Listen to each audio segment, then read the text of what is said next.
એજી વિકાસ જિંદાબાદ, એજી વિકાસ જિંદાબાદ।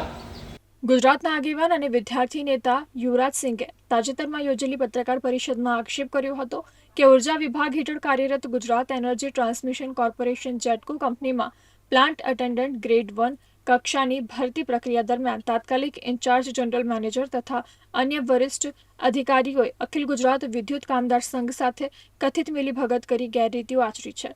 યુવરાજ સિંઘના જણાવ્યા મુજબ આ મિલીભગતના કારણે ભરતીમાં પારદર્શિતાનો અભાવ રહ્યો છે અને પાત્ર ઉમેદવારો સાથે ન્યાય થયો નથી। આ ગંભીર આક્ષેપો બાદ વિદ્યુત કામદાર સંઘ દ્વારા વિરોધ નોંધાવવામાં આવ્યો હતો। સંઘના જનરલ સેક્રેટરી ચિરાગ શાહના નેતૃત્વમાં સંઘ પ્રતિનિધિ મંડળે ભરૂચ કલેક્ટરને આવેદનપત્ર પાઠવી જણાવ્યું કે યુવરાજ સિંઘે પુરાવા વિના ખોટા આરોપો લગાવી 35,000થી વધુ કર્મચારીઓના સંગઠનને નિશાન બનાવ્યું છે।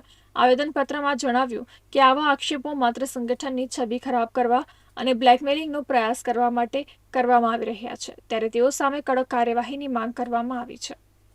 યુવરાજસિંહ પાસે જો આના પુરાવા હોય તો એ જાહેર કરે, અને જો એમ ના કરે તો અમે આજે આખા ગુજરાતના દરેક જિલ્લાઓમાં આજે અમારા અખિલ ગુજરાત વિદ્યુત કામદાર સંઘ તરફથી આખા ગુજરાતમાં અમારા હોદ્દેદારો, ઉચ્ચ હોદ્દેદારો દરેક જિલ્લા ઓફિસે જિલ્લા કલેક્ટરશ્રી અને ડીએસપી સાહેબના માધ્યમથી અમે ગુજરાતના મુખ્યમંત્રીશ્રી, ગૃહ રાજ્યમંત્રી તથા ઉર્જા મંત્રીશ્રીને અમે આવેદન આપીએ છીએ કે આ યુવરાજશ્રી અગાઉ પણ બ્લેકમેલિંગના કિસ્સામાં એમની ધરપકડ થઈ છે।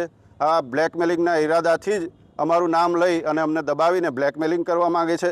આવા અનિષ્ટ તત્વોને તાત્કાલિક ધરપકડ કરે। જો એમ કરવામાં નહીં આવે તો અમારા ગુજરાતના 35,000 કર્મચારીઓ ઉર્જા વિભાગના અમે ઉગ્ર આંદોલન કરતાં પણ ખચકાઈશું નહીં। એની તાત્કાલિક ધરપકડ થવી જોઈએ, એના વિરુદ્ધ ગુનો નોંધાય। એટલા માટે આજે અમે જિલ્લા કલેક્ટર શ્રી અને ડીએસપી સાહેબને અમે ભરૂચમાં પણ ગુનો નોંધે એના માટે આવેદન આપવા આવ્યા છે।